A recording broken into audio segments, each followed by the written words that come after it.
Class में उपेंद्रनाथ अश्क जी द्वारा लिखी गई सूखी डाली देख रहे थे। पहला दृश्य खत्म हुआ था, अब दूसरा दृश्य। वही बरामदा दाई और के तख्त पर बिस्तर बिछा हुआ दीवार के साथ तनिक तकिया लगा है। दादा आराम से तकिए के सहारे बैठे हुक्का पी रहे। उनका मंझला लड़का करमचंद पास बैठे उसके पांव दबा रहा है। हुक्का पीते पीते दादा बच्चों को बाहर आहते में खेलते हुए देख रहे। स्नानागृह से नल की जल्दी जल्दी चलने की आवाज आ रही है। शायद कोई बच्चा उसे चला रहा है, क्योंकि करमचंद की बुद्धि तन गई है। देखिए वही दृश्य जो पहले दृश्य में दिखाया गया था, वही बरामदा वही आंगन है। वहां पर दाई और के तख्त पर और ये वहां पर एक बिस्तर बिछा हुआ है। दीवार के सहारे लेकर तकिए के सहारे से दादाजी वहां पर बैठकर आराम कर रहे हैं। उसके सामने नीचे उसका मंझला लड़का यानी बीच वाला लड़का करमचंद है, जिनका नाम, वो बैठकर अपने पिता के यानी दादाजी की पांव दबा रहा है। हुक्का पीते पीते बच्चे आंगन में खेलते हुए बच्चों को देख रहे। स्नानागृह से नल की जल्दी जल्दी चलने की यानी कोई नल खोल दिया है, इसलिए पानी निकलने की आवाज आ रही है। शायद कोई बच्चा उसके नल खोल दिया होगा और दादाजी की पांव दबा रहे। करमचंद की बुरकुटी यानी उसकी हाइब्रोस जो है तनी हुई है। इससे ये पता चलता है कि उसे गुस्सा आया हुआ है। पर्दा उठने के कुछ क्षण बाद तक नल की चलाए जाने और हुक्के के गुड़गुड़ाने की आवाज आती है। फिर तो पर्दा उठने के कुछ क्षण पहले तक तो नल की खोलने की और जल्दी जल्दी पानी निकलने की आवाज आ रही है और दादाजी हुक्का गुड़गुड़ाने की आवाज आ रही है। और फिर इस तरह से नाटक आरंभ होता है, पर्दा उठता है। करमचंद क्रोध से, बस करो जगदीश, क्या कटकट लगा रखी है, जरा आराम करने दो, अभी अभी खाना खाकर बैठे हैं कि तुम। तो दादा करमचंद जो अपने पिता की पांव दबा रहा था, उसे देखते ही पता चल रहा है कि उसे गुस्सा आया हुआ है। क्रोध से जो आंगन में खेलने वाले बच्चों की ओर कहते हैं कि बस करो जगदीश, क्या कटकट लगा रखी है, अभी हम लोग खाना खाकर थोड़ा सा आराम कर रहे हैं और तुम कटकट लगा रहे हो, क्या आवाज कर रहे हो, बस करो। इस तरह से बच्चे को डांट देता है दादा। हुक्के की नली को हटाकर उधर देखते हुए, नहीं नहीं खेलने दो बच्चों को। फिर हुक्का गुड़गुड़ाते हैं, बच्चे हंसते हैं। बरगद की पूरी डाल लाकर आंगन में लगा दी और उसे पानी दे रहे हैं, हंसते हैं। नहीं जानते कि पेड़ से टूटी डाल जल देने से नहीं पनपती।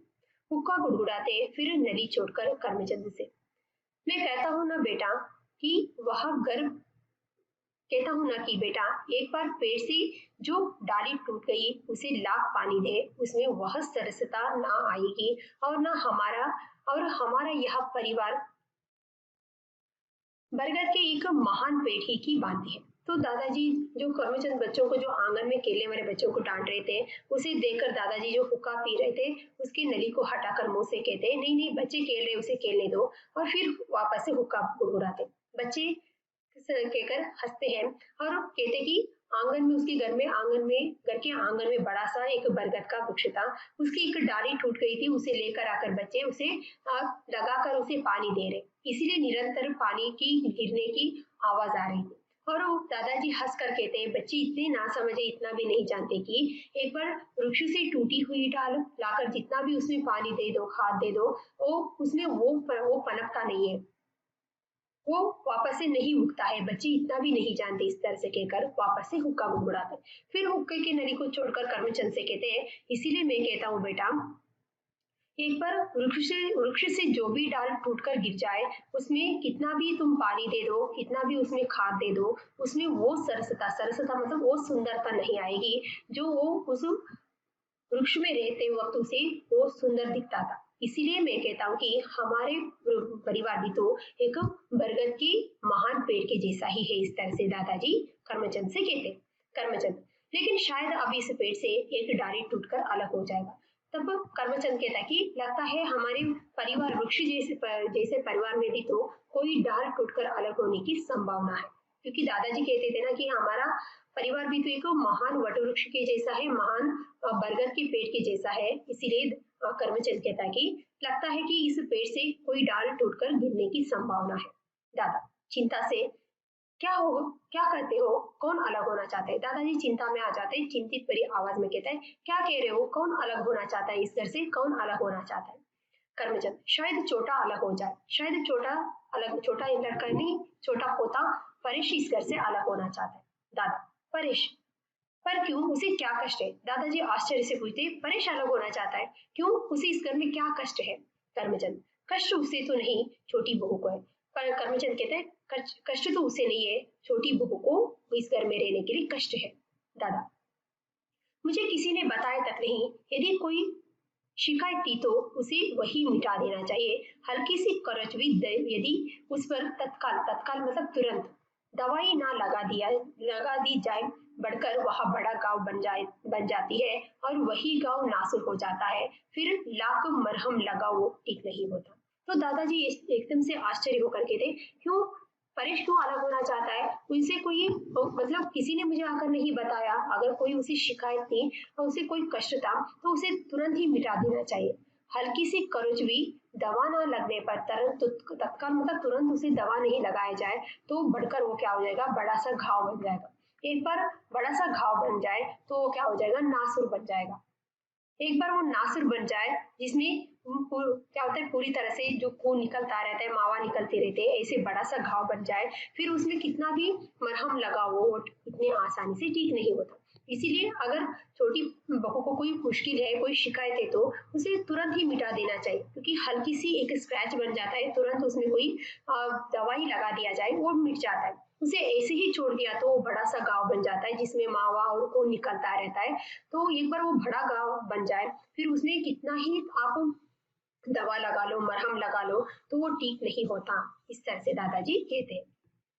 कर्मचंद, मैं अच्छी तरह से तो नहीं जानता, पर जहां तक मेरा मेरा विचार है, छोटी बहू के मन में दर्प की मात्रा जरूरत से कुछ ज्यादा है। तो छोटी बहू को इस घर में क्या कष्ट है वो तो मैं ठीक तरह से नहीं जानता। जितना मैं छोटी बहू को जानता हूँ, उसके मन में दर्प यानी अहंकार की मात्रा जरूरत से कुछ ज्यादा ही है। मैंने वहां मलमल के तान और रजाई के आबरे लाकर दिए थे ना, सब ने तो रख लिए, पर सुना है कि छोटी बहू को पसंद नहीं आए। अपने मायके के घराने को शायद वह इस घराने से बड़ा समझती है और इस घर को घृणा की दृष्टि से देखती है। तो वो कहता कि मुझे तो छोटी बहू इस घर को उसे क्या कष्ट है वो तो नहीं जानता, जितना मैं उसे जानता हूँ उसके हिसाब से मैं बता सकता हूँ कि छोटी बहू के मन में अहंकार की मात्रा जरूरत से ज्यादा है। मैंने पूरे घर भर वालों को मलमल की तान और रजाई लाकर दिया था ना, बेडस्प्रेड और ब्लैंकेट लेकर आया था ना, सब लोगों को पसंद आया, सब लोग यूज कर रहे हैं। और मैंने सुना है कि मुझे सुनने को मिला है कि छोटी बहू को वो बिल्कुल भी पसंद नहीं आया। अपने मायके के घराने के सामने, अपने मायके के सामने हम लोगों को कुछ समझती नहीं। वो हमारे परिवार को, हमारे घर को घृणा यानी द्वेष की दृष्टि से देखती है। इस तरह से कर्मचंद छोटी बहू के मन में, छोटी बहू के बारे में अपने विचार प्रकट करता है। दादा, बेटा, बड़प्पन बाहर की वस्तु नहीं, बड़प्पन तो मन का होना चाहिए। और फिर बेटा, घृणा को घृणा से नहीं मिटाया जा सकता। बहू तभी पृथक होना चाहेगी जब उसे घृणा के बदले में घृणा दी जाएगी। तो दादाजी कहते कि बड़प्पन के बारे में दादाजी का क्या विचार है, अगर प्रश्न पूछा तो इस तरह से लिखना है। बड़प्पन के संबंध में दादाजी का विचार यह है। दादाजी कहते कि बेटा, बड़प्पन तो बाहर की वस्तु नहीं है, बाहर मिलने वाली वस्तु नहीं है। बड़प्पन तो मन में होना चाहिए, अपने विचारों में, अपने आचरण में होना चाहिए। और बेटा, घृणा को घृणा से नहीं मिटाया जा सकता। घृणा को घृणा से, द्वेष को द्वेष से नहीं मिटाया जा सकता। घृणा यानी द्वेष, द्वेष को द्वेष से नहीं मिटाया जा सकता। बहू तभी पृथक यानी अलग होना चाहेगी, इस घर से अलग होना चाहिए, और जब उसे घृणा के बदले में घृणा दी जाएगी। अगर छोटी बहू हमारे घर के प्रति, हमारे घर वालों के प्रति, हमारे घर के सदस्यों के प्रति द्वेष करती है, तो उसके बदले में अगर हम भी उसके प्रति द्वेष करेंगे, तभी तो छोटी बहू इस घर में नहीं रहना चाहिए, इस घर से अलग होना चाहिए। लेकिन यदि उसे घृणा के बदले स्नेह मिले तो वो सारी घृणा धुंधली पड़कर लुप्त हो जाएगी। अगर वो हम लोग वो जितना भी हमारे घर के प्रति घृणा करें, उसके बदले में अगर हमने उसे प्यार से अपना लिया, स्नेह दिखाया, प्यार दिखाया, तो कितने दिन तक वो घृणा करेगी, हमारे परिवार को द्वेष करेगी। ऐसे ही द्वेष करते करते एक न एक दिन उसकी जो द्वेष करने की, घृणा करने की आदत धुंधली पड़ जाएगी, अस्पष्ट पड़ जाएगी। और अस्पष्ट पड़ के एक न एक दिन वो क्या हो जाएगा, लुप्त हो जाएगा, नाश हो जाएगा। हुक्का गुड़गुड़ाते हैं और महानता भी बेटा किसी से मनवाई नहीं जा सकती, अपने व्यवहार से अनुभव कराई जा सकती है। और दादाजी कहते कि वापस से हुक्का गुड़गुड़ाते, महानता तो बेटा किसी को मनवाने के लिए नहीं किया जाता। अपने व्यवहार में, अपने आचरण में, अपने अनुसरण में वो कराई जा सकते, लोगों को वो फील होना चाहिए, वो अनुभव कराना चाहिए। किसी को मनवाने के लिए हम लोग महानता नहीं दिखा सकते। महानता तो आपके व्यवहार में, आपके आचरण में, आपके अनुभव में आना चाहिए, इस तरह से दादाजी कहते। टूटा वृक्ष आकाश को छूने पर भी अपनी महानता का सिक्का हमारे दिलों पर उस समय तक नहीं बैठा सकता जब तक हमारी अपनी शाखाओं में वह ऐसे पत्ते नहीं लाते जिनकी शीतल सुगंध छाया मन के सारे ताप को हार ले, और जिनके फूलों की भीनी भीनी सुगंध हमारे प्राणों में पुलक भर दे। तो दादाजी कहते कि एक वृक्ष से टूटा हुआ ढाल जो है, इतना भी बड़ा क्यों ना हो जाए, वो आकाश को ही क्यों ना छू ले, उसमें वो मनुष्य के अंदर वो सिक्का यानी अपना स्थान नहीं बना सकता मनुष्य के दिल में, जब वो वृक्ष में पड़ा पड़ा रहता था। जब वो अपने वृक्ष में रहते वक्त अपनी शाखाओं में ऐसे ऐसे पत्ते लाते थे, और वे जिनमें शीतल सुखद जो छाया लेकर मनुष्य को वो बहुत ज्यादा सुख देता था, और उसमें ऐसे फूल बीनी बीनी फूलों से, बीनी बीनी सुगंध से मनुष्य को बहुत ज्यादा पुलकित दे देता, खुशियां देता। वो वृक्ष में रहते वक्त जो उस डाल को जो भी शोभा रहती है, वो टूटने के बाद वो शोभा नहीं मिलता, वो गौरव नहीं मिलता, इस तरह से दादाजी समझाते। समझ में ना, देखिए टूटा हुआ वृक्ष कितना भी बड़ा क्यों ना हो जाए, चाहे वो आकाश को ही क्यों ना छू दे, उसमें वो सरसता नहीं आता, वो सुंदरता नहीं आता, वो मनुष्य के अंदर वो स्थान नहीं बना पाता, क्योंकि वो टूट कर गिरने के बाद वो टूटा वृक्ष ही माना जाता है, तो वो वृक्ष नहीं कहलाता, टूटा हुआ डाल समझा जाता है। जब वो वही डाल वृक्ष में रहते वक्त उसमें क्या आता है, हरी भरी पत्तियां रहती, और हवा के जो क्या हरी भरी पत्ती होने के नाते गर्मियों के दिन मनुष्य को क्या देता है, छांव देता है, ठंडा ठंडा छांव देता है, छाया देता है, और उसमें हरी हरी पत्तियों के बीच में बीनी बीनी जो फूलों से फूल खिलकर बीनी बीनी यानी मनमोहक सुगंध देकर मनुष्य के मन को पुलकित भर देता है, खुशियां दे देता है। वो तब कब संभव होगा, जब वो वृक्ष के अंदर रहता है। एक बार वो वृक्ष से टूटकर गिरने के बाद वो कितना ही बड़ा क्यों ना हो जाए, चाहे आकाश को ही क्यों ना छू ले, उसमें वो सरसता नहीं आता, वो प्यार नहीं होता, वो मनुष्य के अंदर वो अपना स्थान नहीं बना पाता। इस तरह से दादाजी कर्मचंद को समझा देते। बाशी बाहर से, दादाजी, मल्लू और जगदीश ने मेरे वट पेड़ उखाड़ दिए। मल्लू से लड़ते हुए चीख चीख कर, क्यों उखाड़ा तूने मेरे पेड़ को, क्यों उखाड़ा?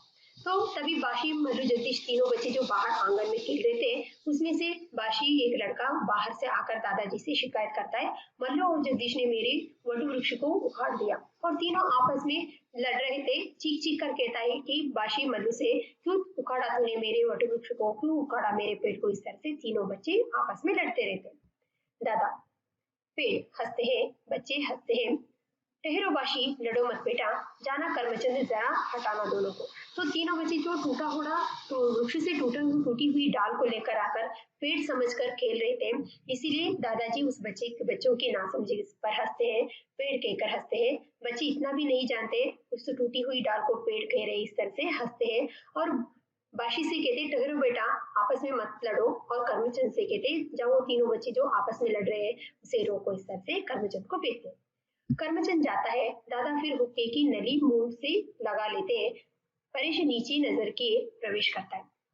कर्मचंद तीनों बच्चे जो आपस में लड़ रहे थे उसकी लड़ाई को रोकने के लिए वहां चला जाता है। दादाजी वापस से हुक्के को मुंह में रखकर वो पी रहे, तभी परेश यानी दादाजी का छोटा पोता अपनी नजरें नीचे किए हुए वो दादाजी के जहाँ पर बैठे थे वहां पर प्रवेश करते। दादा, आओ बेटा परेश, मैं एक दो कपड़े भेजे थे ना, तनिक तनिक यानी जरा जरा देखना बहू ने उसे दो डाला है या नहीं, दो दो डाले हो तो ले आओ जरा, फिर मैं तुमसे बात करूंगा। तो उसे देखते ही दादाजी कहते कि आओ परेश, मैंने तुम्हारी बहू को यानी तुम्हारी पत्नी को 2-3 कपड़े धोने के लिए दिया था, जरा देखना वो धुल गए हैं क्या, अगर धुल गए हैं तो लेकर आना, उसके बाद मैं तुमसे बात करूंगा। परेश, मैं लज्जित हूँ, मैं शर्मिंदा हूँ, इस तरह से कहता है। दादा, नहीं धुले तो फिर धुल जाएंगे बेटा, आओ इधर बैठो मेरे पास, मैं तो तुम्हें बुलाने ही वाला था, आओ आओ इधर आकर बैठो। तो दादाजी कहते कि नहीं धुलेंगे तो कोई बात नहीं, धुल जाएंगे, आओ इधर बैठो, मैं तुम्हें ही बुलाने वाला था, आओ आओ, इस तरह से कहकर उसे अपने नजदीक बिठा लेते हैं। फिर हुक्का गुड़गुड़ाने लगते हैं। परेश चुपचाप आकर दादा के पास बैठ जाता है। दादाजी हुक्का गुड़गुड़ाते रहते। परेश दादाजी के पास आकर बैठ जाता है। दादा, हुक्का गुड़गुड़ाना छोड़कर मुझे करमचंद से अभी पता चला कि तुम्हारी बहू को रजाई के आबरे और मलमल का तान पसंद नहीं आया। तुम्हारे ताऊ ठहरे पुराने समय के आदमी, वे नए फैशन की चीजें खरीदना क्या जाने। तभी तो मैं कहता हूँ कि छोटी बहू को बाजार ले जाओ, वह स्वयं अपनी पसंद की चीजें ले आएगी। परेश जी कहता है।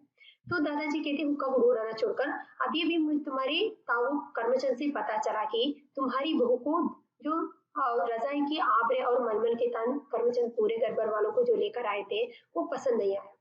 तुम्हारे ताऊ ठहरे पुराने जमाने के आदमी, वो नए फैशन की चीजें खरीदना क्या जानते हैं। इसीलिए तभी तो मैं तुमसे कहता हूँ छोटी बहू को बाजार लेकर जाओ, उसकी जो भी पसंदीदा चीज है उसे वो स्वयं खरीदेगी। उसे जो भी पसंदीदा चीज है तुम उसे खरीद कर लेकर आओ। इस तरह से कहते हैं। परेश जी हाँ इस तरह से स्वीकार करता है, मान लेता है। दादा, हुक्के का काश लगाकर और मैं सोचता था कि अब बहू आ गई है तो इंदु का दहेज तैयार करने में भी सहायता होगी। तो दादाजी हुक्का पीकर कहते कि अब मैं सोच रहा था कि अब इंदु भी तो शादी के लिए योग्य हो गई है, अब छोटी बहू रानी पढ़ी लिखी आई हुई है, इंदु की दहेज की तैयारी में वो सहायता करेगी। परेश जी मैं इसीलिए आया था। वो कहता कि मैं इसीलिए आया था। दादा, हाँ हाँ कहो, झिझक क्यों। हाँ हाँ मैं सुन रहा हूँ, क्यों आगे पीछे देख रहे हो, झिझक क्यों रहे हो, कहो। इस तरह से दादाजी कहते। परेश जी बात यह है कि हम इस घर में बेला का मन नहीं लगता। तो परेश कहता कि बात यह है दादाजी, बेला यानी मेरी पत्नी का मन इस घर में नहीं लग रहा है, नहीं लगता है। दादा, इतनी जल्दी उसका मन कैसे लग सकता है बेटा, अभी कई दिन हुए हैं उसे आए और फिर बेटा मन लगता नहीं, लगाया जाता है। तो दादाजी कहते कि इतनी जल्दी मन कैसे लग सकता है बेटा, अभी कई यानी कितने दिन हुए हैं तुम्हारी पत्नी को यहाँ पर आए हुए, और बेटा मन तो लगता नहीं, उसे लगाना पड़ता है। इस तरह से समझा देते। परेश, वह मन लगाती ही नहीं, वो मन लगाना ही नहीं चाहती, वो मन लगाती ही नहीं। इस तरह से कहता है। दादा, तो हमें उसका मन लगाना चाहिए। वह एक बड़े घर से आई है, अपने पिता की इकलौती बेटी है, कभी नाते रिश्तों में रही नहीं। इस भीड़ भाड़ से वह घबरा गई होगी, इतने कोलाहल से वह ऊब जाती होगी। हम सब मिलकर इस घर में उसका मन लगाएंगे। तो दादाजी कहते हैं वो इस घर में मन नहीं लगाती तो कोई बात नहीं, हम सब मिलकर उसे इस घर में मन लगाने के लिए सहायता करेंगे, क्योंकि वो एक बड़े घर से आई हुई है, अपने माता पिता की इकलौती बेटी है, एकमात्र पुत्री है। अभी इतने सारे रिश्ते नातों से वो कभी पली बड़ी नहीं है, देखा नहीं है, इतने भीड़ भाड़ से वो एकदम से घबरा गई होगी, इतने सारे लोगों की कोलाहल से शोर शराबे से एकदम से वो ऊब गई होगी। इसीलिए हम सब मिलकर उसे इस घर में मन लगाने के लिए सहायता करेंगे, सहयोग देंगे। इस तरह से दादाजी परेश से कहते हैं। परेश, उसे कोई भी पसंद नहीं करता, अभी सब उसकी निंदा करते हैं। अभी मेरे पास माँ, बड़ी ताई, मंजली ताई, बड़ी भाभी, मंजली भाभी, इंदु, रजवा सब आई थी। सब उसकी शिकायत करती थी, ताने देती थी कि तू उसके हाथ बिक गया है, तू इसे कुछ नहीं समझता। तो वो कहता कि परेश की अपनी पत्नी की तरफदारी करते हुए, घर में कोई मेरी पत्नी को पसंद नहीं करता, सब उसे निंदा करते। अभी भी मेरे पास सब लोग घर के रहने वाले सारे स्त्रियां आए थे। कौन कौन? माँ आई थी, बड़ी ताई आई थी, मंजली ताई, बड़ी भाभी, मंजली भाभी, इंदु, रजवा, तो सब लोग आकर उसकी मेरी पत्नी की शिकायत कर रहे थे और सब लोग उसे ताने दे रहे थे। और इतना ही नहीं, मुझे भी कह रहे थे कि तू उसके हाथ से बिक गया है, वो बड़े घर की बेटी है इसलिए तू उसके हाथ में बिक गया है, तो उसे कुछ समझाता नहीं है, उसे और कुछ कहता नहीं। इस तरह से सब लोग मुझे कह रहे थे। और इधर वह उन सबसे दुखी है, कहती है सब मेरा अपमान करते हैं, सब मेरी हंसी उड़ाते हैं, मेरा समय नष्ट करते हैं। मैं ऐसे महसूस करती हूँ जैसे मैं परायों में आ गई हूँ, अपना एक भी मुझे दिखाई नहीं देता। आप मेरी मान लो। तो यहाँ पर घर में रहने वाले सारे स्त्री आकर मेरी पत्नी के बारे में शिकायत करती है, और मेरी पत्नी भी तो घर में रहने वाले लोगों के प्रति वो भी शिकायत करती है। वो कहती कि यह सब मेरे अपमान करते, सब मेरी हंसी उड़ाते, मेरा सब लोग मेरे समय नष्ट करते। मुझे ऐसा एहसास होता है, ऐसा महसूस करती हूँ यहाँ पर कोई अपना नहीं है, मैं परायों के बीच में आ गई हूँ। यहाँ पर कोई मुझे अपना दिखाई नहीं देता इस तरह से, मेरी पत्नी भी तो शिकायत करती है, मैं आप मेरे कहना मान लीजिए, इस तरह से दादाजी से परेश कहता है। दादा, हाँ हाँ कहो, मैं सुन रहा हूँ, कहो, इस तरह से दादाजी कहते हैं। परेश, बात यह है कि वह आजादी चाहती है, दूसरों के हस्तक्षेप, दूसरों की आलोचना उसे पसंद नहीं। तो परेश कहता है कि मेरी पत्नी क्या चाहती है, आजादी चाहती है, आजादी से, स्वतंत्रता से वो जीना चाहती है। दूसरों के हस्तक्षेप यानी इंटरफेरेंस उसे बिल्कुल भी पसंद नहीं, दूसरों की आलोचना उसे बिल्कुल भी पसंद नहीं। जो भी वो काम करती, दूसरों का हस्तक्षेप, दूसरे उसके बारे में बात करे, वो बिल्कुल भी बर्दाश्त नहीं करती। दादा फिर हुक्का गुड़गुड़ाते। दादा, वे समझती है कि वह छोटी बहू है, इसीलिए सब उसकी आलोचना करना, उसे आदेश देना अपना कर्तव्य समझते। तो दादाजी कहते हैं कि क्या तुम्हारी पत्नी सोचती है कि क्योंकि वो इस घर में क्या है, छोटी बहू है, छोटी बहू होने के नाते, सबसे छोटी होने के नाते सब लोग उसके बारे में आलोचना करते, सबको उसके बारे में सोचते हैं, उसके बारे में ख्याल रखते हैं, जो आदेश देते, छोटी है ना समझ, इस तरह से ये काम करना, वो काम करना, इस तरह से जो आदेश देते हैं, वो आदेश देना वो अपना कर्तव्य समझते हैं। ये तुम्हारी पत्नी हस्तक्षेप समझती है क्या, इस तरह से दादाजी पूछते हैं। दादा फिर हुक्का गुड़गुड़ाते। परेश, और वह अपनी अलग गृहस्थी बसाना चाहती है, जहां उसे कोई रोकने वाला ना हो, जहां वह स्वेच्छा पूर्वक अपना जीवन बिता सके। वह चाहती है कि यदि बाग वाला मकान उसे मिल जाए तो वह सुख और शांति से रहे। मैं तो सदैव यह बनकर ना रहूंगा, कुछ ही दिनों की बात है, मेरी तब्दीली हो जाएगी। उतने दिन को यदि आप बाग वाले मकान का प्रबंध कर दे, उसकी सारी उद्विग्नता, अन्यमनस्कता और तिलमिलाहट में उसकी यही इच्छा का काम करती है। अब मैं उसे कैसे समझाऊं? और परेश कहता है कि वो इस घर में नहीं रहना चाहती, वो अपने घर अलग बसाना चाहती है, अलग गृहस्थी बसाना चाहती है, जहां पर उसे कोई रोकने वाला टोकने वाला ना हो, वो स्वेच्छा पूर्वक स्वतंत्रता के रूप में वो अपना जीवन बिता सके। वह चाहती कि अगर आप बाग वाले मकान उसे रहने के लिए दे दे तो वहां पर वो सुखी और शांति से रहेगी। मैं तो सदैव यानी हमेशा के लिए वहां पर बनकर वहां उस घर में, उस बाग वाले मकान में नहीं रहूंगा। जब तक मेरी तब्दीली यानी क्या है, तब्दीली का मतलब है ट्रांसफर नहीं हो जाएगा, तब तक तो मैं उस बाग वाले मकान में पत्नी के साथ रहूंगा। कुछ दिनों की बात है, अगर आप कुछ दिनों के लिए, जब तक मेरी ट्रांसफर नहीं हो जाएगी, तब्दीली नहीं हो जाएगी, तब तक अगर आप बाग वाले मकान में हम लोगों को रहने का सुविधा कर दे या प्रबंध कर दे तो अच्छा है। उसकी सारी उद्विग्नता यानी गुस्सा, जो अन्य मनस्कता, हर किसी के साथ जो मिलजुल कर नहीं रहती है, हमेशा ही अलग मन बनाती रहती है और तिलमिलाती रहती है, वो इन सब में यही इच्छा है, उनकी यही आशा दिखाई देता है, वो अब इस घर में नहीं रहना चाहती। मैं आपको कैसे समझाऊं, इस तरह से परेश दादाजी से कहता है। दादा कुछ क्षण चुपचाप हुक्का गुड़गुड़ाते हैं और फिर कहते, कांसते हैं और कहते, यूं तो इस संकट से छुटकारा पाने का सरल उपाय यही है कि तुम्हें बाग वाला मकान दे दिया जाए। वह पड़ा भी तो बेकार है और अभी मैं उससे किसी तरह का काम लेने का भी इरादा नहीं रखता, पर तुम जानते हो बेटा, मेरे जीते जी ये संभव नहीं है। फिर हुक्का गुड़गुड़ाते। दादा हुक्का गुड़गुड़ाते, कांसते और कहते कि इस समस्या का, इस झंझट का छुटकारा पाने का सरल उपाय क्या है, तुम्हें बाग वाला मकान दे दिया जाए। वो पढ़ा भी तो बेकार है, अभी मैं उसके कोई काम लेने के बारे में भी तो मैं कोई इरादा नहीं रखता, कोई सोचता नहीं, पर तुम जानते हो बेटा, मेरे जीते जी ये संभव नहीं है। फिर हुक्का गुड़गुड़ाते। मैं जब अपने परिवार का ध्यान करता हूँ तो मेरे सामने वट का महान पेड़ घूम जाता है, खासकर मतलब अपना गला सीधा करके, शाखाओं, पत्तों, फलों, फूलों से भरा पूरा, हुक्के के एक एक दो काशिद लगाते हैं और फिर मेरी आंखों के सामने इस महान वृक्ष की डालियां टूटने लगती है और वह केवल टूट रह जाता है। ध्वनि धीमा, जैसे अपने आप से कर रहे हो, और मैं सिहर कर रह जाता हूँ, सिहर उठता हूँ, सिहर उठना मतलब कंपित हो जाता हूँ, एकदम से कांप उठता हूँ। तो दादाजी कहते कि ये तो इस समस्या का, इस उलझन का सुझाव यही है, समस्या का परिहार यही है कि इस संकट का, इस झंझट का छुटकारा यही है कि बाग वाले मकान तुम लोगों को रहने के लिए दे दे, वो तो बेकार पड़ा है, अभी मैं उसमें कोई काम लेने के बारे में भी तो नहीं सोच रहा हूँ। लेकिन तुम जानते हो बेटा कि मेरे जीते जी ये संभव नहीं है। मैं जब भी अपने परिवार के बारे में सोचता हूँ तो मेरे आंखों के सामने एक महान वटवृक्ष मेरे आंखों के सामने तैर जाते हैं, घूम कर जाते हैं। ऐसा महान वृक्ष जो उसमें बड़ी बड़ी शाखाओं से, पत्तों से, फूलों से, फलों से भरा पूरा एक महान वृक्ष।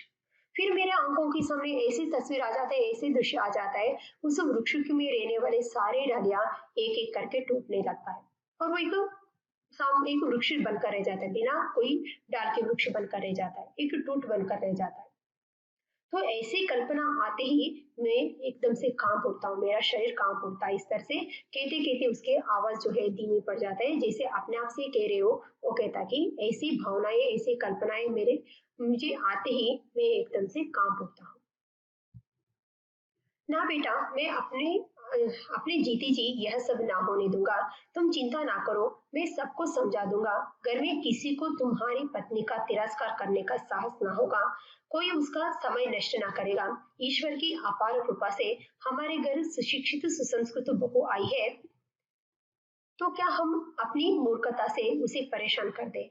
तुम जाओ बेटा, किसी प्रकार की चिंता को मन में स्थान ना दो। मैं कोई ना कोई उपाय ढूंढ निकालूंगा। तो दादाजी कहते कि नहीं बेटा, क्योंकि ऐसे ही एक वृक्ष में रहने वाले सारे डाल जो टूटकर गिरने की जो कल्पना आते ही मैं एकदम से सिहर उठता हूँ, एकदम से कांप उठता हूँ। तो इसीलिए नहीं बेटा, मैं ना बेटा, मेरे जीते जी ये बिल्कुल भी संभव नहीं है। तुम चिंता मत करो, मैं पूरे घर पर वालों को बुलाकर उसे समझा दूंगा। घर में किसी की आज के बाद घर में किसी की तुम्हारी पत्नी की तिरस्कार करने की, अपमान करने की हिम्मत नहीं होगी। कोई तुम्हारी पत्नी की न समय नष्ट नहीं करेंगे, क्योंकि ईश्वर की अपार कृपा से, भगवान की कृपा से हमारे घर में पढ़ी लिखी सुसंस्कृत सुशिक्षित बहू आई है। क्या हम अपनी मूर्खता से उसको परेशान कर दे क्या। तुम जाओ बेटा, किसी प्रकार की चिंता मन में मत रखना। कोई ना कोई मैं इस समस्या का कोई ना कोई उपाय मैं ढूंढ निकालूंगा। इस तरह से दादाजी समझा देते और कहते, तुम विश्वास रखो, वह अपने आप को परायों से गिरी अनुभव ना करेगी। उसे वही आदर सत्कार मिलेगा जो उसे अपने घर में प्राप्त था। और दादाजी कहते कि मेरे ऊपर विश्वास रखो कि आज के बाद छोटी बहू रानी अपने आप को परायों, मतलब यहाँ पर कोई अपना नहीं है, सब लोग पराये हैं, इस तरह से परायों के बीच में मैं आ गई हूँ, इस तरह का अनुभव वो बिल्कुल भी नहीं करेगी। इस तरह का एहसास उसे बिल्कुल भी नहीं आएगा। उसे वही आदर सत्कार मिलेगा जो उसे अपने पिता के घर में मिलता था। परेश, जैसा आप उचित समझे, जैसा आप ठीक समझे, इस तरह से परेश कहता है। दादा, और देखो, तुम स्वयं भी इस बात का ध्यान रखना, तुम्हारी किसी बात से उसका मन ना दुखे।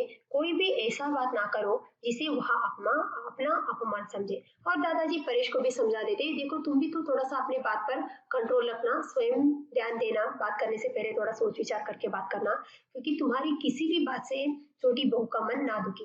और कोई ऐसी बात भी मत करना जिसकी वजह से वो अपने आप को अपमानित समझे। इस तरह से परेश को भी दादाजी समझा देते। परेश चलने को हो जाता है, वो चलने के लिए तैयार हो जाता है। दादा, और तुम उसे साथ ले जाकर नगर से सब चीजें खरीद लाओ, शेष की चिंता तुम ना करो, मैं कोई ना कोई रास्ता अवश्य निकाल लूंगा। परेश, जैसे आपकी इच्छा। तो दादाजी कहते हैं, वापस से जो वो जाने के लिए तैयार होता है और वापस उसे रोक कर कहते हैं, और सुनो, तुम अपनी पत्नी को नगर यानी बाजार ले जाकर उसे जो भी मन पसंदीदा चीजें हैं उसे खरीद कर दिला देना, और शेष यानी बाकी की चिंता तुम बिल्कुल भी मत करना। इस समस्या का मैं कोई ना कोई समाधान निकाल लूंगा। इस समस्या का कोई ना कोई रास्ता मैं अवश्य निकाल लूंगा। इस तरह से दादाजी समझा देते। जैसे आपकी इच्छा हो, इस तरह से परेश से कहते। चला जाता है। दादा फिर हुक्का गुड़गुड़ाने लगते हैं। हुक्के के काश लंबे हैं, जो इस बात की साक्षी है कि दादा हुक्का पीने के साथ साथ सोच भी रहे। तो परेश तो चला जाता है, दादा फिर से हुक्का गुड़गुड़ाने की आवाज आते गुड़गुड़ाते हैं। हुक्के की काश जो है लंबी है, जोर जोर से वो हुक्का पी रहे, जिससे ये पता चलता है सिर्फ दादाजी हुक्का ही नहीं गुड़गुड़ा रहे, पी रहे, उसके बदले में किसी विषय के बारे में वो सोच रहे हैं। दादा, जिसे अचानक उन्हें कुछ सूझ गया हो, रजवा रजवा, फिर हुक्का गुड़गुड़ाते हैं, रजवा नहीं आती, फिर आवाज देते हैं, रजवा रजवा। तो वो हुक्का गुड़गुड़ाने के साथ साथ हुक्के की काश जो है लंबे है, इससे ये पता चलता है दादाजी हुक्का पीने के साथ साथ कुछ विचार के बारे में सोच रहे हैं। जिसे अपने आप में ही उसे कुछ याद आ गया हो, सूझ गया हो, उस घर में काम करने वाली मिष्ठानी का नाम लेकर पुकारते रजवा रजवा। दो बार पुकारने के बाद भी जब वहां से कोई उत्तर नहीं आता है, वापस से उसके नाम लेकर पुकारते रजवा रजवा रजवा। दूर से ही जी आई, इस पर उसे शायद सुनाई पड़ा होगा, इसलिए दूर से ही जी आई इस तरह से कहती, भागती हुई प्रवेश करती। दादा, छोटी बहू के अतिरिक्त सबको यहाँ भेज दो, कहो कि सब काम छोड़कर मेरे पास आए। रजवा जाने लगती है, और सुनो, कोई ना रहे, सबसे कहना कुछ क्षण के लिए अवश्य यहाँ आ जाए। हाँ, रजवा जाने के लिए तैयार होते, उसे आते ही दादाजी कहते, छोटी बहू के अतिरिक्त यानी छोटी बहू को छोड़कर घर में रहने वाले सारे सदस्य को कुछ काल के लिए, कुछ क्षण के लिए मेरे पास आने के लिए कह दो। तो रजवा जाने के लिए, बुलाने के लिए जाने लगती है, वापस से उसे रोक कर कहते, और सुनो, कोई भी नहीं रहना चाहिए, कोई नहीं छूटना चाहिए, सबसे कहना कुछ क्षण के लिए वो मेरे पास अवश्य ही आ जाए। रजवा, जी मैं अभी जाकर सबको कह देती हूँ, वो कहकर अभी मैं जाकर सबको बुला कर लाती हूँ, इस तरह से कहकर वो चली जाती है। दादा फिर हुक्का गुड़गुड़ाने लगते हैं, नल से किसी की कपड़े धोने की आवाज आने लगती है। दादा और भी लंबे लंबे कास्ट लेते हैं, धीरे धीरे कुटुंब के प्राणी आने लगते हैं, बालक और युवक तख्त और चारपाई पर बैठ जाते हैं। स्त्री बरामदे के फर्श पर रजवा उनके बैठने के लिए मोड़े और चटाइयां लाकर बिछा देती। तो वो बुलाने के लिए चली जाती, दादाजी वापस से हुक्का गुड़गुड़ाने लगते। तो वहां पर बैकग्राउंड म्यूजिक जो है, बैकग्राउंड में ने प्रत्यय में निरंतर कपड़े धोने की धप धप आवाज और निरंतर नल में से पानी निकलने की आवाज आती रहती। दादा हुक्का पी रहे हैं, जिनकी काश जो है लंबे लंबे काश ले रहे, जोर जोर से वो हुक्का पी रहे। धीरे धीरे कुटुंब के सारे सदस्य आकर बैठ जाते, बालक और युवक तख्त पर बैठता है और चारपाई पर बैठ जाते, घर की सारी स्त्रियां फर्श पर जमीन पर बैठते, उसके बैठने के लिए रजवा मोड़े और चटाइयां बिछा देती। चटाई यानी मैट और मोड़े यानी उसके ऊपर लकड़ी का बना हुआ पीठ रहता है, उसे बिछा देती, उसके ऊपर घर की सारी स्त्रियां आकर बैठ जाती। दादा, हुक्का पीना छोड़कर हिंदू कहाँ है, वह नहीं दिखती। फिर हुक्का गुड़गुड़ाने लगते हैं और एक नजर सबको देखते हैं। रजवा स्नानागृह को जाने वाले दरवाजे में जाकर इंदु को आवाज देती है। कपड़े धोने का स्वर जो इस बीच निरंतर आता रहा, सहसा बंद हो जाता है। तो सबको एक नजर देखते, दादाजी इंदु नजर नहीं आती, इंदु के अलावा सब लोग थे, इसीलिए दादाजी कहते कि इंदु कहाँ है, वह नहीं दिख रही है। फिर वो हुक्का गुड़गुड़ाने लगते। रजवा जाकर स्नानागार में जो गुसल खाने में जो जाने की जो रास्ता है, वहां जाकर किसी इंदु को आवाज लगाती। अभी तक जो निरंतर कपड़े धोने की और नल की खोलने की, निरंतर पानी आने की जो आवाज आ रही थी, इस बीच अचानक बंद हो जाता है। मतलब इंदु वहां पर स्नानागृह में मेले कपड़े धो रही थी। इंदु बाहर से जी आई, अंदर आकर मैं नल पर थी, कपड़े धो रही थी। तो वो भागती हुई आकर कहते, जी मैं आती हूँ, जी आई इस तरह से कहकर आते, मैं नल पर थी, कपड़े धो रही थी। दादा, एक काश खींचकर बैठो बेटा, एक दो क्षण तक हुक्का गुड़गुड़ाते। मैंने आज तुम सबको एक विशेष अभिप्राय से बुलाया है। मुझे यह सुनकर बड़ा दुख हुआ कि छोटी बुक का मन यह नहीं लगा। तो दादाजी हुक्का पीते, एक दो बार सभी लोगों को देखते और इंदु को बैठ जाओ बेटा इस तरह से कहते, और सभी को संबोधित करते हुए दादाजी कहते, मैंने आज आज तुम लोगों को एक विशेष सूचना देने के लिए विशेष अभिप्राय से सभी लोगों को यहाँ पर बुलाया है। मुझे यह सुनकर आज बड़ा दुख हुआ कि छोटी बहू का मन इस घर में नहीं लग रहा है। इंदु, दादाजी, वो कुछ बीच में ही बोलने जाती है, दादाजी कहकर दादा वापस से उसे रोकते। इंदु बेटा, मुझे अपनी बात कह लेने दो। दादाजी ऐसे कुछ कहने जाते हैं, तब दादाजी कहते, इंदु बेटा मुझे अपनी बात पहले कंप्लीट करने दो, मुझे अपनी बात कह लेने दो। मुझे यह जानकर बड़ा दुख हुआ कि छोटी बहू का मन यह नहीं लगा। दोष उसका नहीं, दोष हमारा है। वह एक बड़े घर की बेटी है, अत्यधिक पढ़ी लिखी है, सबसे आदर पाती और राज करती आई है। यह वह केवल छोटी बहू है, यह उसे हर एक का आदर करना पड़ता है, हर एक से दबकर रहना पड़ता है, हर एक का आदेश मानना पड़ता है। यह उसका व्यक्तित्व दबकर रह गया है। तो दादाजी कहते कि इंदु बीच में कुछ बोलने वाली थी, इसलिए वो कहते, मैं इंदु बेटा पहले मेरी बात को कंप्लीट करने दो, मुझे पहले कह लेने दो। मुझे यह जानकर बहुत दुख हुआ कि छोटी बहू का मन इस घर में नहीं लग रहा।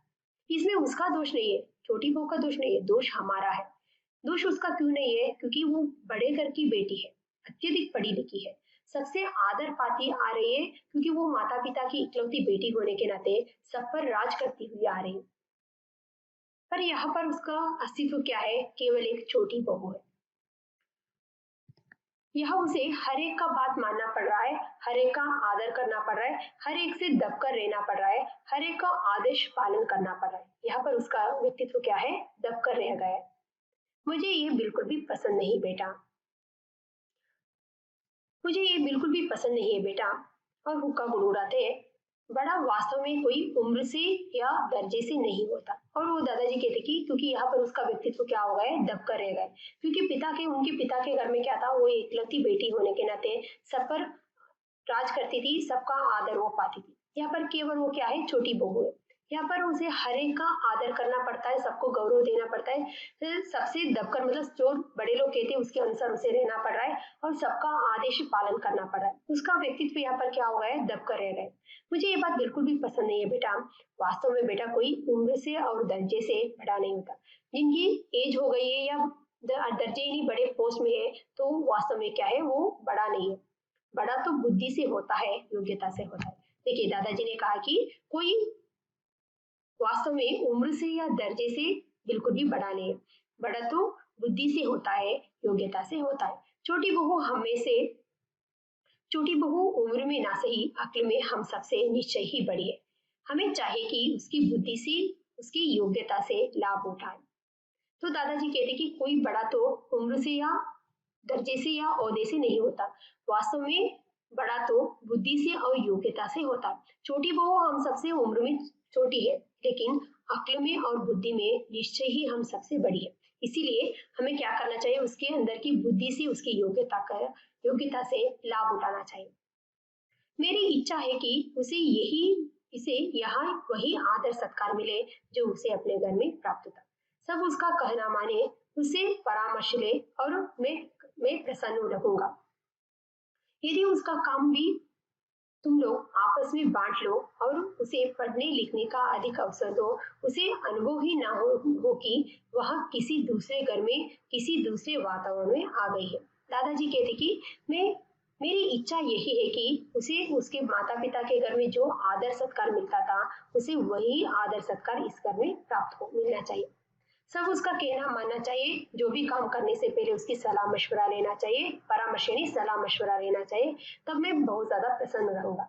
यदि उसका काम भी आप लोग आपस में मिल बांट कर करेंगे, उससे हिस्से का काम भी तो आप लोग आपस में मिल बांट कर करेंगे और उसे जितना हो सके उतना पढ़ने लिखने का अधिक समय दे देंगे, तो मैं खुश रहूंगा। उसे ये बिल्कुल भी अनुभव नहीं होना चाहिए, एहसास नहीं होना चाहिए कि वो किसी दूसरों के घर में आ गई है, किसी दूसरे वातावरण में आ गई है। उसे एहसास भी नहीं होना चाहिए। इस तरह से दादाजी समझा देते, फिर हुक्का गुड़गुड़ाने लगते और फिर कहते, बेटा यह कुटुंब एक महान वृक्ष है, हम सब इसकी डालियां है, डालियों डालियों ही से पेड़ है, और डालियां छोटी हो या बड़ी सब उसकी छाया को बढ़ाती है। और दादाजी वापस से समझाते हैं, बेटा हमारा कुटुंब क्या है? एक महान वट वृक्ष के जैसा है। किस तरह के वृक्ष? जो एक वृक्ष में एक ही डाली नहीं रहता, छोटे बड़े सब डालियां होने के बाद ही वही तो वृक्ष बन जाता है। और डालियां छोटी हो या बड़ा, सब वृक्ष की छाया को, शैडो को बढ़ाने में वो काम करती है। समझ में आ रही ना? देखिए वो कह रहे, बेटा हमारा कुटुंब क्या है? एक महान वृक्ष के जैसा है। हम सब उस वृक्ष में रहने वाले डालियों के जैसा है। डालियां डालियों से ही एक वृक्ष बन जाता है, एक पेड़ बन जाता है। डालियां छोटी हो या बड़ी, सब उस वृक्ष की छाया को बढ़ाने में काम करती है, बढ़ाने में छाया को बढ़ाती है। मैं नहीं चाहता कोई डाली इससे टूटकर मृतक हो जाए, इसीलिए मैं अपने घर के जैसे वृक्ष में से कोई भी डाली टूटकर अलग हो जाए, मैं बिल्कुल भी नहीं चाहता। तुम सदैव मेरा कहा मानते रहे हो, बस यही बात मैं कहना चाहता हूँ। यदि मैंने सुन लिया किसी ने छोटी बहू का निरादर किया, उसकी हंसी उड़ाई है या फिर उसका समय नष्ट किया है, तो इस घर में मेरा नाता ही सदा के लिए टूट जाएगा। अब तुम सब जा सकते हो। तो दादाजी कहते कि हमारे परिवार कैसा है? एक महान वृक्ष के जैसा है। मैं बिल्कुल भी नहीं चाहता कि इस वृक्ष से कोई भी डाली टूटकर अलग हो जाए। तुम लोग हमेशा ही मेरा कहना मानते आ रहे हो। बस आप लोगों से मुझे बस इतना ही कहना है कि यदि आज के बाद मुझे ये सुनने को मिला कि मैंने सुना कि किसी ने छोटी बहू का अनादर किया है, अपमान किया है, उसकी हंसी उड़ाई है या फिर उसे का समय नष्ट किया है, तो इस घर में मेरा नाता सदा के लिए टूट जाएगा। मैं इस घर में नहीं रह सकता। अब तुम सब लोग जा सकते। इस तरह से सब लोगों को समझा देते। फिर हुक्का गुड़गुड़ाते सब लोग, जो घर के सारे सदस्य धीरे धीरे जाने लगते। दादा, इंदु बेटा और मंजली बहू तुम जरा बैठो। दोनों के अतिरिक्त शेष सभी चले जाते। इंदु और मंजली बहू को रोकते, उसके अलावा सारे घर के सारे सदस्य एक एक करके उस कमरे से बाहर निकल जाते। मंजली बहू, तुम अपनी हंसी को उन लोगों तक ही सीमित रखो बेटा जो उसे सहन कर सकते हैं। दादाजी मंजली बहू को समझाते। मंजली बहू, तुम अपनी हंसी को उन लोगों तक ही कंट्रोल रखो, सीमित रखो जो उसे सहन कर सके। बाहर के लोगों पर घर में बैठकर हंसा जा सकता है, किंतु घर के लोगों को तब तक हंसी का निशाना बनाना ठीक नहीं जब तक वे पूर्णतः मतलब पूर्ण रूप घर का अंग ना बन जाए। और वो समझा देते हैं इन मंजली बहू को, मंजली बहू तुम अपनी हंसी को थोड़ा सा कंट्रोल रखो, उन लोगों के पर ही वो तुम सीमित रखो जो आपकी हंसी को बर्दाश्त कर सके। बाहर चलते वाले, रास्ते में चलते वाले या राह चलते वाले लोगों के ऊपर हम लोग घर में बैठकर हंस सकते हैं। इससे ना तो उनका नष्ट है ना तो हमारा लाभ है। लेकिन घर के लोगों को आपको हंसी का निशाना नहीं बनाना चाहिए। जब तक वो हमारे घर में पूर्ण तरह से वो एक घर का अंग ही ना बनाए और घर में ठीक तरह से एडजस्ट ही नहीं हुआ है, ऐसे लोगों को आपको आपको आपको क्या नहीं करना चाहिए, हंसी का निशाना नहीं बनाना चाहिए। समझ में आ रही ना? मंजली बहू को समझा देते। मंजली बहू, तुम अपनी हंसी को थोड़ा सा कंट्रोल रखो बेटा, क्योंकि बाहर चलते वाले या राह चलते वाले लोगों के प्रति हम घर पर बैठकर हंसा जा सकते हैं, किंतु घर के लोगों को तब तक हंसी का निशाना नहीं बनाना ठीक नहीं है जब तक वो पूर्ण रूप से हमारे घर का अंग ही ना बन गई हो। घर में ठीक तरह से एडजस्ट ही नहीं किया है, ऐसे लोगों को हंसी का निशाना नहीं बनाना चाहिए। और इंदु को भी समझा देते हैं। इंदु बेटा, तेरी छोटी भाभी बड़ी बुद्धिमती और सुशिक्षित और सुसंस्कृत है। तुझे उसकी हंसी उड़ाने, उससे लड़ने झगड़ने के बदले उसका आदर करना चाहिए, उसे ज्ञानार्जन करना चाहिए। तुम दोनों को मैं विशेष एक इस विषय में विशेषकर सावधान रहने का आदेश देता हूँ। और दादाजी इंदु को भी समझा देते। इंदु बेटा, तुम्हारी भाभी तुमसे बुद्धि में मतलब तुमसे बड़ी है और बहुत ज्यादा बुद्धिमती है, बहुत ज्यादा समझदार है, सुशिक्षित है, अच्छी पढ़ी लिखी है, सुसंस्कृत लड़की है। तुझे उसे उसके हंसी उड़ाने से या लड़ने झगड़ने के बदले में उसका आदर करना चाहिए। उसके अंदर क्या ज्ञान है उसका अर्जन करना चाहिए, ज्ञान से सीखना चाहिए। तुम दोनों को मैं विशेष रूप से सावधान रहने का आदेश देता हूँ। इस तरह से दोनों को सावधान रहने का आदेश दे देते। फिर हुक्का गुड़गुड़ाते। फिर एक क्षण के बाद वो कहते, अब तुम जाओ और देखो फिर मुझे शिकायत का अवसर ना मिले। गला भरा आता है। यही मेरी आकांक्षा है कि सब डालियां साथ साथ बढ़े, फले फूले, जीवन की सुखद शीतल वायु के सरस से झूमे और सरसाए। पेड़ से अलग होने वाली डाली की कल्पना ही मुझे सिहरन होती है। फिर हुक्का गुड़गुड़ाते और फिर दादाजी कहते, अब तुम दोनों जाओ, अब तुम लोगों के से मुझे कोई शिकायत का मौका नहीं मिलना चाहिए। या कहते कहते उसका गला भर आता है। यही मेरी आकांक्षा है, मेरी इच्छा है कि मेरे वृक्ष एक विशाल मेरे परिवार एक विशाल वृक्ष के जैसा है। सब डालियां साथ साथ बढ़े, फले फूले, जीवन की सुखद शीतल वायु से जो मनुष्य के अंदर वो सुख पैदा करे, वो खुश रहे, खुशहाल जीवन यापन करे। पेड़ से अलग होने की डाली की कल्पना से ही मुझे क्या होता है, सिहरन यानी कंपन होती है। फिर हुक्का गुड़गुड़ाते। इंदु, हमें क्षमा कीजिए दादाजी, हमारी ओर से आपको कभी शिकायत का अवसर ना मिलेगा। तो इंदु अपने किए पर क्षमा याचना करते, मुझे क्षमा कर दीजिए दादाजी, हमारी ओर से आपको फिर शिकायत का अवसर यानी मौका नहीं मिलेगा। इस तरह से क्षमा याचना करती है। दोनों चली जाती है। दादा कुछ देर हुक्का गुड़गुड़ाते, फिर बाहर खेलते हुए बच्चों को आवाज देते। दादाजी फिर हुक्का गुड़गुड़ाते रहते। कुछ क्षण के बाद बाहर आंगन में बाशी, मल्लू, जगदीश तीनों बच्चे जो खेल रहे थे, उन तीनों बच्चों के नाम लेकर आवाज लगाते, बुलाते। बाशी मल्लू जगदीश, आओ आज तुम्हें एक कहानी सुनाए, बरगद के पेड़ और उसके बच्चों की।